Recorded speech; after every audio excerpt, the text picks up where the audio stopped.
আসতো, 20 মিনিট আসতো। আমাদের বলতেছে টাইম বাড়িয়ে দেওয়া হবে। আমরা কতদিন টাইম নিয়ে করব শুধুমাত্র ভার্সিটিতে ভর্তি হওয়ার জন্য? 22-23 ব্যাচ, 24 পরীক্ষা দিয়ে আমরা কি 25 চলে যাব? আমরা সময় নষ্ট করতে চাচ্ছি না। এটা কোনো যৌক্তিক না যে এতদিন ধরে আমরা কেন পরীক্ষা দিব? আমরা কি 1 বছর ধরে শুধু একটা ব্যাচেই পড়ে থাকবো?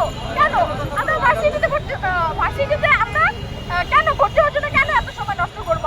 আমাদেরকে এখন হচ্ছে গিয়ে আমাদের যে একই টাইমটা আমাদেরকে ভার্সিটিতে অ্যাডমিশনের জন্য টাইম দেওয়া হোক। আমরা এখন পরীক্ষা দেওয়ার জন্য টাইম দিতে চাচ্ছি।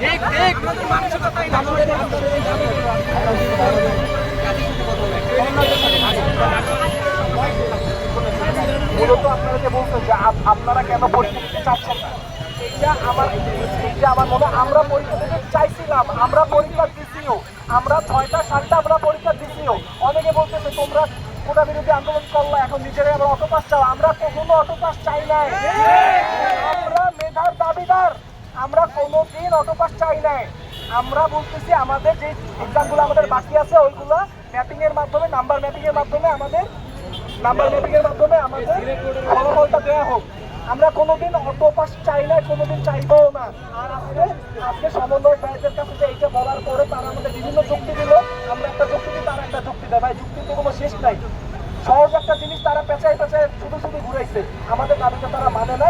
আমরা এতে অনেকটা কষ্ট পাইছি, কারণ তাদের ডাকে আমরা আন্দোলন করছি। 130 জন স্টুডেন্ট যারা এই ক্যান্ডিডেট ছিল তারা অ্যারেস্ট হয়েছে, মাইর খাইছে, একজনের চোখ গেছে, অনেকে এখনো বাড়ি পলাতক আছে। তাদের কথা কেউ চিন্তা করে না, আমরা তো অত ক্লাস চাই নাই ভাই। আমরা যে পরীক্ষা দিচ্ছি আমাদের ওই পরীক্ষা কিন্তু আমাদের ফলাফলটা দিক। তারপর অনেকে বলে যে না আপনাদের খাতা পুড়ে গেছে, শেষ হয়ে গেছে নাকি। আচ্ছা, পরীক্ষার ফলাফলের খাতা সংরক্ষণ করার দায়িত্ব কি আমাদের? আমরা কষ্ট করে পরীক্ষা দিছি, আপনারা কেন সংরক্ষণ করে রাখলেন না? আর এই সব যদি বাদই দিলাম ভাই, আমাদের মন মানসিকতা এখন পরীক্ষা দেওয়ার মতো নাই ভাই। ওই হলে যাইয়া আবার এক্সাম, ওই মন মানসিকতা এখন নাই। এখন ভাই আজকে আমরা শান্তভাবে একটা কর্মসূচি পালন করছি, বা আমরা একটা টাইম দিলাম 24 ঘন্টার। আমরা আশা করবো আমরা উপরের কর্তৃপক্ষ দ্বারা কোনো একটা রিপ্লাই পাবো, আমাদের সাইডেই পাবো। বা যদি না পাই আগামীকালকে আমরা সায়েন্স ল্যাবে আন্দোলন করবো আবার।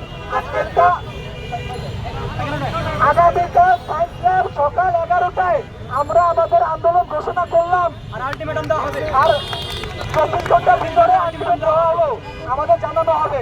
আর আমরা ঢাকার মাধ্যমে সমস্ত বাংলাদেশকে বলতে চাই, তোমরা মাঠে নামো।